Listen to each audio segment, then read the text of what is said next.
சங்கீதம் 70 சங்கீதம் 5 வாசிக்க கேட்போம். நீரே என் துணையும், நீரே என் துணையும், என்னை விடுவிக்கிறவருமானவர், என்னை விடுவிக்கிறவருமானவர். இந்த உலகத்துல எந்த துணை உங்களை விட்டு விலகினாலும் கர்த்தர் என்கின்ற துணை உங்களை விட்டு ஒரு நாளும் விலகாது.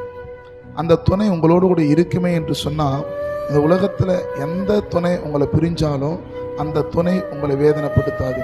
ஏனென்று சொன்னால் வேதம் சொல்லப்படுகிறது, அவர் உலகம் கொடுக்கப்படாத ஒரு தெய்வ சமாதானத்தை தம்முடைய பிள்ளைகளுக்கு கொடுக்க அவர் உண்மையுள்ளவராக இருக்கிறார். இந்த காலை பொழுதில் கர்த்தர் சொல்கிறார், அவர் உங்களுக்கு துணையா இருக்கிறது மாத்திரமல்ல, எல்லா காரியத்திலும் தம்முடைய பிள்ளைகளை விடுவிக்க தேவன் விரும்புகிறார். உங்க நெருக்கத்தை, உங்க போராட்டத்தை, உங்க கசப்புகளை கர்த்தர் இந்த காலை பொழுதுல விடுவிச்சு கர்த்தர் தம்முடைய பிள்ளைகளுக்கு துணையா இருந்து அவர் ஆறுதல் செய்வார். கர்த்தர் உங்களை ஆசீர்வதிப்பார். ஆமென்.